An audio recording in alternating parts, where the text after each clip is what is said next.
I'm looking this morning for somebody with experience of political crises, somebody who's seen, remarkable events in Parliament, and you've sat there through some amazing days. But when you look back at the week that's just happened, is there anything that can really compare with it?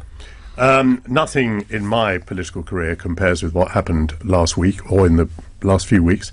I suppose possibly you'd go to the Second World War, you'd go to some of those extraordinary debates that led to the resignation of Neville Chamberlain and the rise of Winston Churchill.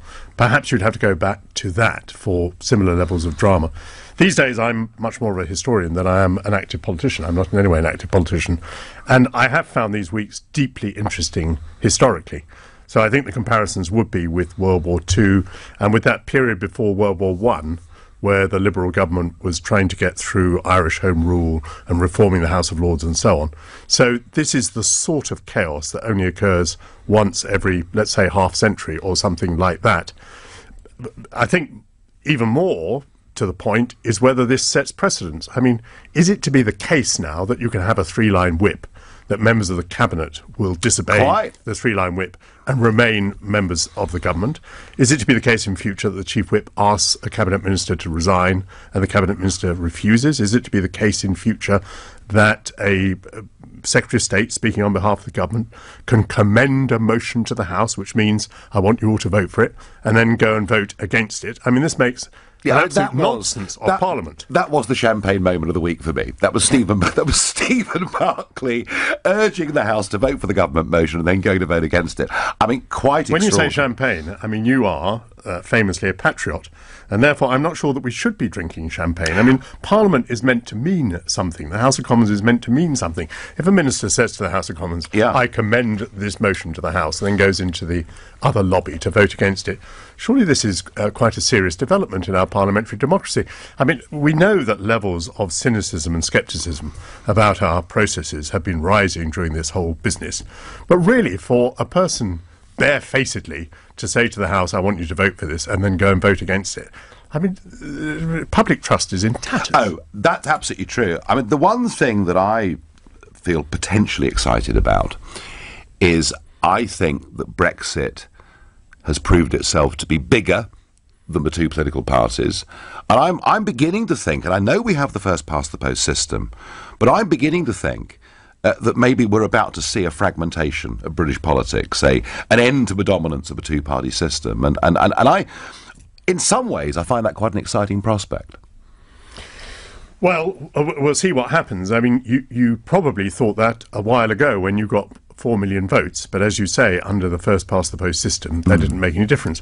And extraordinarily, at the last general election, the two main parties took over 80% of the votes between them. And this reversed the situation during the previous decades, where the vote from the two main parties had been disintegrating and moving to the SNP and the Liberal Democrats and so on, and of course to UKIP, excuse me. And that process was reversed in the 2017 election. So we'll see what's going to happen. By the way, I don't think many members of the public would celebrate if they believe that the future of British politics to be shaped around Brexit. I would think by now that most people would like this business to come to an end.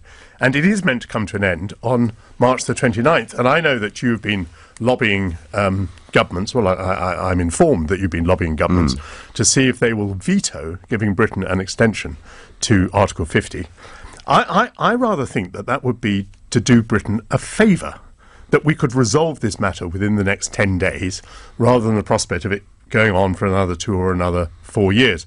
So, if we were not allowed to postpone Article 50, the only choices we would have would be Mrs May's deal, or no Brexit. And all of that would have to be resolved in the next 10 days. And if the answer was no Brexit, which I think probably it would be, given the House of Commons that we have, then all the members of Parliament who voted to revoke Article 50 to bring the Brexit process to an end in defiance of the referendum of 2016, all of those names would be on the page and all of those people would be identified. And that would be a return to democratic accountability. Well, it certainly would be. I mean, what would you do, Michael Portillo? If you were there, still in the House of Commons, facing these choices this week, what would you do? I'm going to expose myself to ridicule here by saying that last week I probably would have voted for Mrs May's deal because I could see that the alternative is almost certainly, I think, no Brexit. The Remainers are very, very strong in Parliament. No Brexit has been the plan all the way along, and I think they're within a hair's breadth of producing no Brexit. So I would have voted for the deal last week. This morning I've been reading the press, and I've been very persuaded by one of your fellow MEPs, Daniel Hannan, who I think is a very clever man. And he's really saying that the deal is so bad, and that, if we get into an extension of Brexit, that there might be a chance to do something better. So I might be persuadable the other way around this week. Okay. What I want to say to you is that I don't think we should be calling those Brexiteers who are conflicted over this traitors or anything like that for whatever decision they make. I mean, these are people who have sacrificed their careers. I mean, if you're talking about the Bernard Jenkins and the Bill Cashes, these are people who could have held ministerial office but have been prevented from holding ministerial office because of their views on the European Union. Or we're talking about people like Esther McVey, who had a promising cabinet career but gave it up on the matter of Brexit. So these people are not traitors. They are people who are genuinely conflicted with the very clear prospect that if Mrs May's deal does not get through, then Brexit, one way or another, will run into the sand. I'll tell you what we'll do, Michael. Yes. Pop the headphones on. Let's listen. Let's listen to Esther McVey and her justification for her change of position. Yes, because the rules have all changed. Before last week, there was the choice of this deal or no deal, and we'd all stood on a manifesto, and I believed that no deal was better than a bad deal, and I still believe Theresa May's deal is a bad deal. But after the votes in the House last week, that isn't the option facing us anymore. No deal has been removed.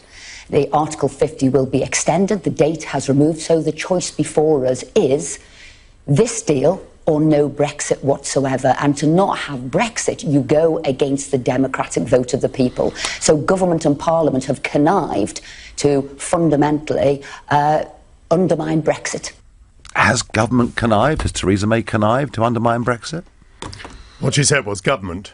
Rather than Theresa May. Well, I think it was implied. I think quite a lot of government has connived, yes. I think civil servants and various members of the cabinet probably have connived at precisely where we are today. That was very well argued, typically well argued by Esther McVey. Of course, there will be others who will point out that the votes that were made in Parliament last week ruling out a no deal did not actually rule out a no deal because they did not have legislative force. There would have to be an Act of Parliament passed to reverse the present Act of Parliament that says that the United Kingdom leaves on March the 29th. And we're some distance away from that. So there will be others who say, no, Esther McVey has got this wrong. Until Parliament votes to change the existing legislation, we will be leaving on March the 29th. So some of the people who will vote this week, if they get the chance, against Mrs May's deal, that'll be on the basis that they think that no deal will come about rather than I think Peter Bone thinks that may well happen, and he's going to come on the show at 11 o'clock today. The one thing that I'm mystified by with this, back in the 70s, we were told it was a common market, and that was a phrase that sounded quite fluffy and quite nice, but it wasn't. It was a European Economic Community that then became a European Community and then became a European Union. And we're talking all the time about Mrs May's deal or the withdrawal agreement. I met Mr Barnier at 9 o'clock last Tuesday morning, and he strode into the room carrying the document under his arm, and then sat down and spoke to half a dozen of us, and he held it up. He said, the treaty.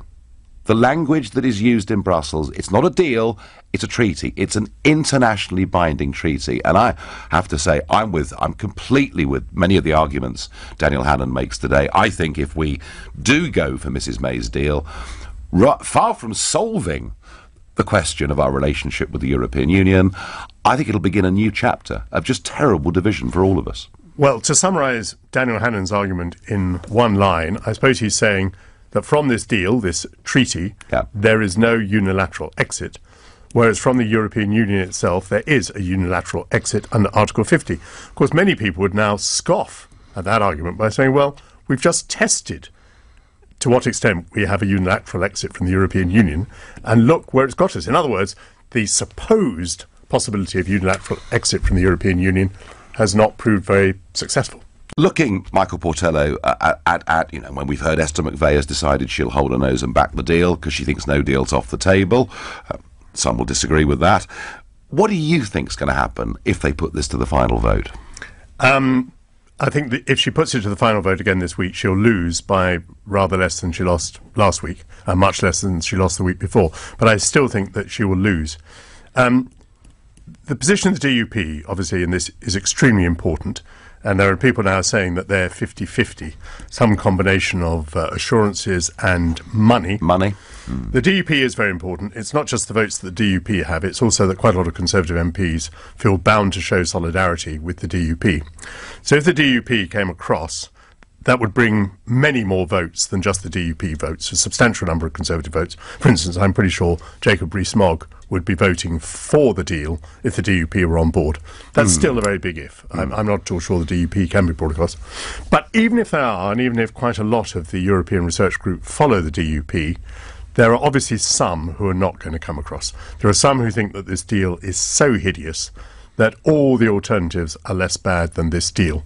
And I think that is a sufficient number. I suppose there's just one other consideration we should bear in mind. Would there be some Labour switchers at that point, some people who might come across and think, oh, well, look, we can finish this thing. I don't feel any particular loyalty to Jeremy Corbyn. I'll switch across and vote for Mrs May's deal. So Caroline Flint, people like that, perhaps. But maybe it gets quite hard to name them after that. So my assessment would be too few to make the difference. The deal might go down by, a relatively small number of 10s, 10, 20, 30. But, of course, in the House of Commons, one vote is sufficient. Yeah, and so does she then... She then goes to Brussels, of course. Let's assume the vote's on Wednesday. Within 24 hours, she's going to be meeting the other heads of state, the other leaders in Brussels. Could she bring it back for a final vote in the days running up to March the 29th? Again, and what threats? Could she up the threat level? Today it's either this or maybe no Brexit at all. Are there any other potential threats she could use? There are certainly other threats they could use. The French could say that they want fishing now to be part of this, that we need to make concessions on access to our fishing grounds. The Spanish could say that, of course, the question of Gibraltar now needs to be brought into play as part of conceding the extension. And Mrs May might think that these terrible threats suited her in a way, because she could come back and say, not only this is an extension of 2 years, but it's also Gibraltar and fishing now brought into play. So now you really do have to vote for my deal. Treaty. Let's call it a treaty. Yes. No, I think you're right to do that. You really do have to vote for this treaty. People would be so cross with her by then. It's just the whole thing is unimaginable. But if you're asking, can the thing get worse? Definitely, it can get worse. Now, there is one scenario that says that there are some of these ERG types that might vote for this package, this treaty, if their promise, Mrs May, resigns as Prime Minister. Does that work politically? I doubt it. I think it is terribly important that Mrs May should go soon, because we're clearly reaching the end of a phase. I hope it might be that the whole thing is settled by March the 29th, one way or the other, but we're certainly reaching the end of a phase, and for the next phase we need a new Prime Minister. But I think the people who are worried about the issues know that Mrs May is not really one of the issues. If she's to be succeeded by Jeremy Hunt, by Philip Hammond, perhaps quite unlikely, but it'll be business as usual for many of these people. So, although I think it's important that she be replaced, I don't think it can help to win her deal. Indeed, I'm not sure that any other potential leader of the Conservative Party would support the deal. Well, it's a party that, you back in the times of Thatcher saw a party that had different wings, and political parties always have splits and different wings. Maastricht was a huge split within the party. But isn't this one in a way almost fatal for the Conservatives? I simply don't know, because I cannot see the future. The issue has always been the same. The issue has always been Europe. Europe has been a curse for the Conservative Party. I remember John Major telling me before he was Prime Minister, and at a time when I was young enough to be puzzled by the remark, this would be about 1988, he said, Europe is a wolf coming up the path to gobble up the Conservative Party. And so it has proved to be. I mean, one Conservative leader after another has fallen on the issue of Europe, or at least partly on the issue of Europe. And it is the terrible, terrible split within the Conservative Party. You might therefore think it would be quite irrational for a Conservative Prime Minister to call a referendum on the issue. Well, I don't think he had much choice. There was a, well, that's your viewpoint. But anyway, there was another wolf coming up the path at that moment in time. And yes, the Farage wolf. Yes. So it's always been the same thing. I mean, you see, the Conservative Party is kind of quite coherent, apart from the question of Europe. Well, that's quite a statement this morning. I know that's a bit like...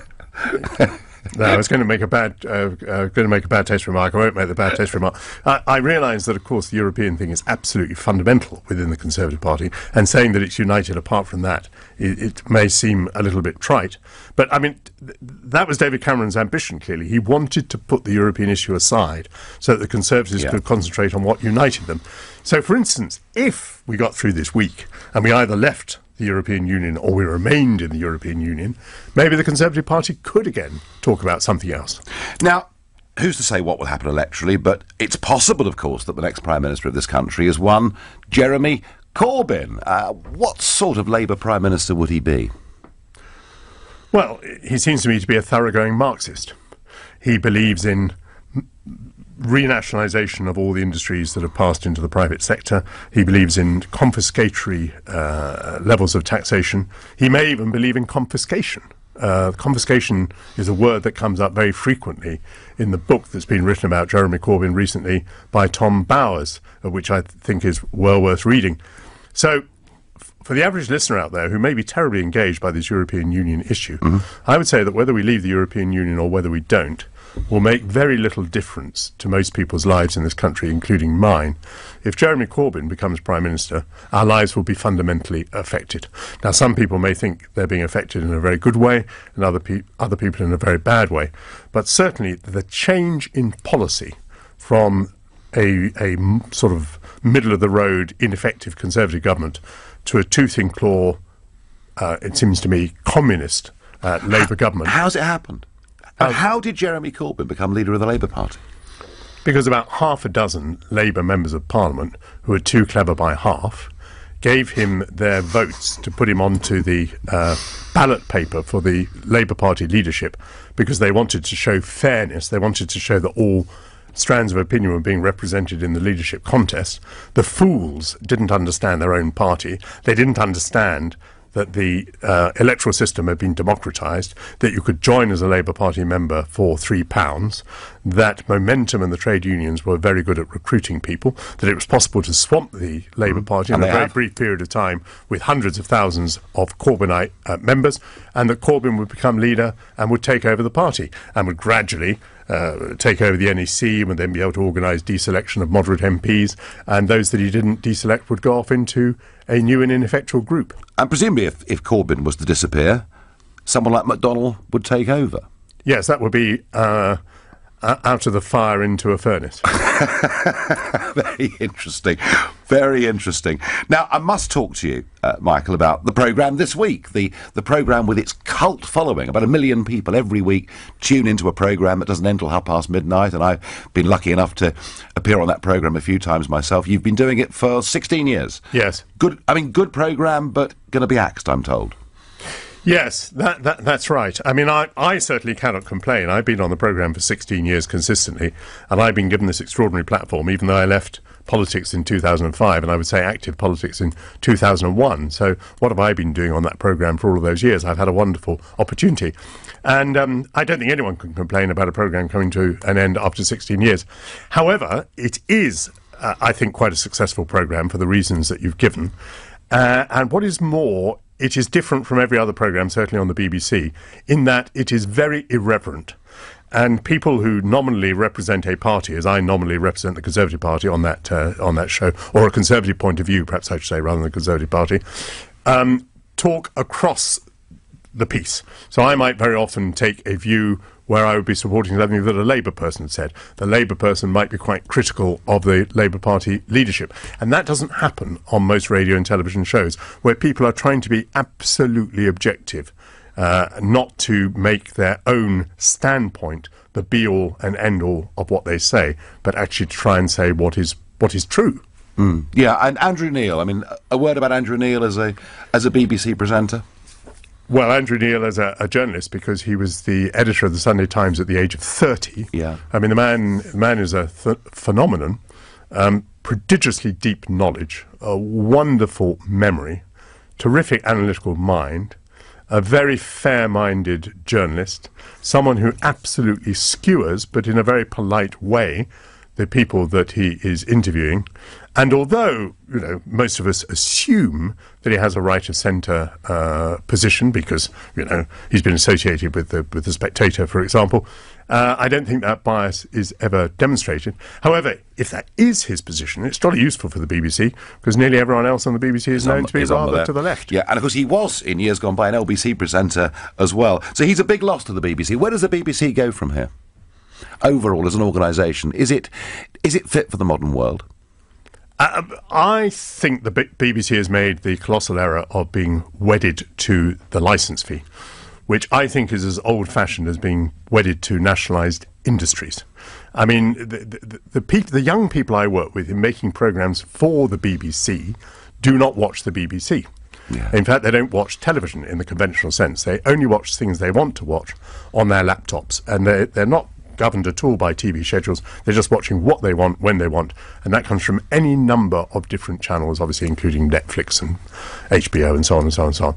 And so for the BBC to be wedded to the licence fee is like a polar bear sitting on a receding block of ice.